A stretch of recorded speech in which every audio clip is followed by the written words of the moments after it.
There is a professional athlete walking among us right now who earned $5 million last season. He flies private. He has zero risk of CTE. He doesn't have to ice his knees after a game, and he doesn't even have to sign a contract. If he was a quarterback, he'd be a starter. If he was a soccer player, he'd be a designated player in the MLS. But he isn't an athlete. He's the guy wiping the mud off the ball. We are told that sports is a meritocracy, that the talent gets the money and the help gets the scraps. But in professional golf, the math has broken. We have reached a point where the guy carrying the bag is statistically richer than the guy hitting the shots. Today, we are looking at the shadow millionaires of the PGA Tour. Men who have turned a servant's role into a CEO's paycheck. But before we get to the man who out-earned Rory McIlroy without swinging a club, we have to understand the most dangerous gamble in sports. To understand how a caddy gets rich, you have to understand how a caddy goes broke. On paper, the deal looks simple. It's the standard split that has existed since the days of Arnold Palmer. If you are a looper on the PGA Tour, you get a weekly base salary, usually between $2,000 and $3,000. That's your show-up money. Then comes the performance bonus. If your player makes the cut, you get 5% of the check. If he cracks the top 10, you get 7%. If he wins, you get the holy grail, 10%. Sounds great, right? A 10% stake in a multi-million-dollar company? Here's the part they don't tell you in the brochure. That weekly salary, that isn't profit. That's survival. Unlike the players, caddies are independent contractors. They pay for their own flights, their own hotels, their own rental cars. They are booking the Motel 6 while their boss is at the Ritz. If a caddy flies to the West Coast swing, pays $800 for a flight, $1,000 for a hotel, and $400 for a rental car, and his player misses the cut on Friday, that caddy just paid $2,000 for the privilege of working. He is literally losing money to be there. It is high-stakes gambling. You are betting your mortgage, your kid's tuition, and your retirement on someone else's hamstring. You are betting on a 24-year-old kid not getting the yips on the 18th green. For decades, this was a blue-collar hustle. It was a job for guys who loved the game but couldn't play it. But then one man changed the math forever. He turned the caddy bib into a billboard for a multi-million-dollar brand. And he didn't just carry the bag, he tried to claim the throne. If we are talking about rich caddies, we have to talk about the godfather, Steve Williams. Before Williams, caddies were seen as interchangeable parts. Then came Tiger Woods. From 1999 to 2011, Steve Williams wasn't just a caddy, he was the enforcer. He was the guy kicking cameras out of Tiger's face. And for his loyalty, he was paid like a king. During the peak of the Tiger Woods dynasty, Steve Williams was reportedly earning over $1 million a year. In his native New Zealand, he wasn't just the highest paid caddy, he was the highest paid sportsman in the entire country. He was making more than the All Blacks rugby captain. He drove race cars in his spare time. He had endorsements. He was the first celebrity caddy. But money changes the dynamic. When you start making CEO money, you stop acting like an employee. The tension between Tiger and Stevie became legendary. Williams wasn't afraid to take credit. He famously said, "I earned this," after a win, a comment that reportedly didn't sit well with the guy actually hitting the ball. The relationship ended in one of the most brutal firings in sports history. No farewell tour, no handshake. Just a termination that felt more like a bad breakup. And the fallout was ugly. Williams later made comments at a Caddy Awards dinner, racially charged remarks that we won't repeat here, that permanently stained his reputation. But the financial precedent was set. Williams proved that if you hitch your wagon to a generational talent, you don't need to be an athlete to live like one. The next generation took that lesson and supercharged it. They realized that 10% of a win is good, but 10% of oil money is better. When LIV Golf launched, everyone talked about the players selling their souls for Saudi cash. Phil Mickelson, Dustin Johnson, Brooks Koepka, but nobody talked about the caddies. In the old world, a caddy only ate if the player feasted. If Dustin Johnson took a month off, his caddy, Austin Johnson, didn't get paid. But LIV changed the structure. The money over there is guaranteed. Austin Johnson isn't just Dustin's caddy, he's his brother. And when DJ signed a reported $125 million deal to join LIV, the trickle-down economics became a flood.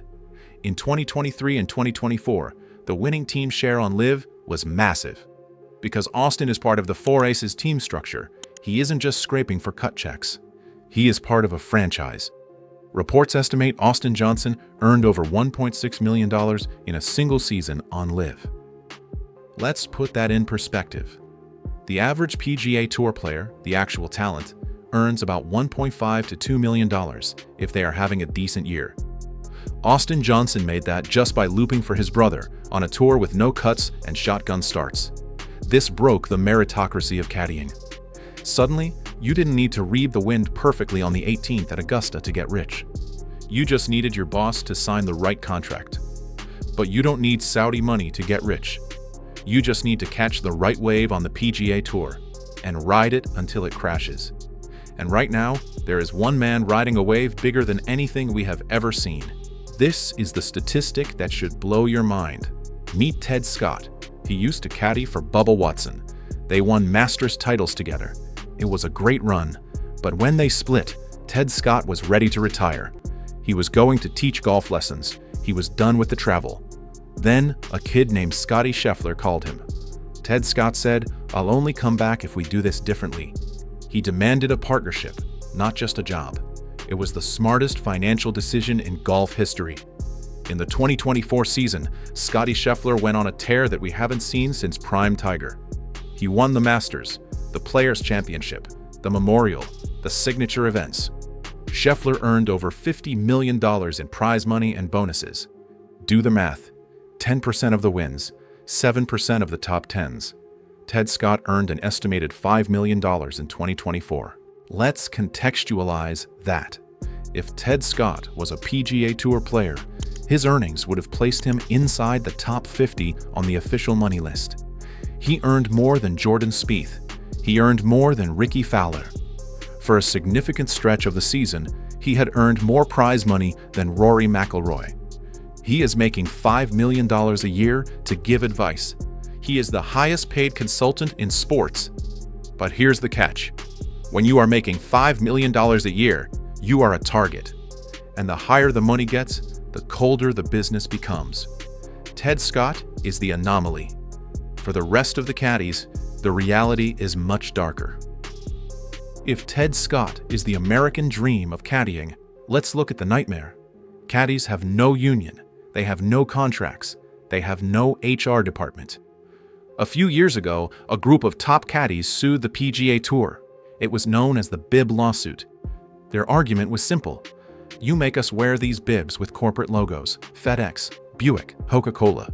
You are selling advertising space on our bodies, and we don't see a dime of it. They sued for $50 million, and they lost. The court ruled that by signing the tournament registration form, they had consented to be billboards. The judge essentially told them, if you don't like it, don't caddy. It was a reminder that even the millionaires in the parking lot are still second-class citizens inside the ropes. And then there are the firings. In most jobs, if you work with your best friend for 10 years and help them succeed, you get loyalty. In caddying, you get the talk. Look at Joel Dahman and Gino Brunelli. If you watched Full Swing on Netflix, you know them. They were the heart and soul of the show. Best friends since childhood. Gino wrote a letter begging Joel for the job, saying he'd live in his car if he had to. They were the ultimate team. But in July 2025, they split. Why? Because Joel was playing bad golf. That's the brutality of the industry. Gino didn't hit a single bad shot. He didn't miss the putts. But when the player struggles, the caddy is the easiest thing to change. It's cheaper to fire your caddy than to fire your swing coach or your psychologist. So, Gino was out. The bromance was over. Business is business. You can be a millionaire on Sunday and unemployed on Monday. No severance package, no 2-week notice. Just a text message saying, we're moving in a different direction. So is it worth it? Let's look at the final receipt. Let's strip away the romance and look at the cold, hard cash. We often pity the caddy. We see them sweating in the boiler suit, raking the bunkers, taking the blame. But statistically, it might be the best job in sports. Let's compare the top 10 caddies to other professional athletes. The NFL rookie. If you get drafted into the NFL, you are one of the elite athletes on earth. You take massive physical punishment. Your career expectancy is 3.3 years. Your minimum salary in 2024? Approx $795,000. A top caddy on a good bag beats that by nearly double, with 0 concussions.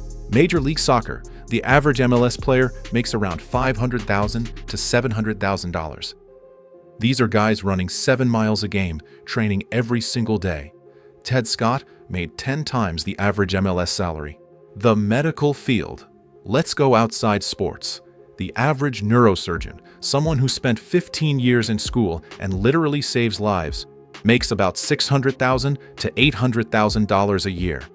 A caddy for a top 20 player beats that by carrying a 40-pound bag and knowing that a 7-iron flies 172 yards.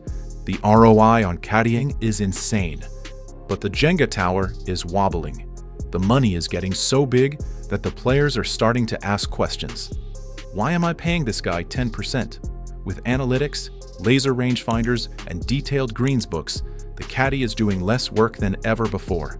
The data is so good now that some players are wondering, do I even need a caddy? Or can I just pay a guy $200 a day to carry the bag and keep his mouth shut? We are seeing a shift. The percentage era might be coming to an end. This is the secret of the Fairway Fortunes.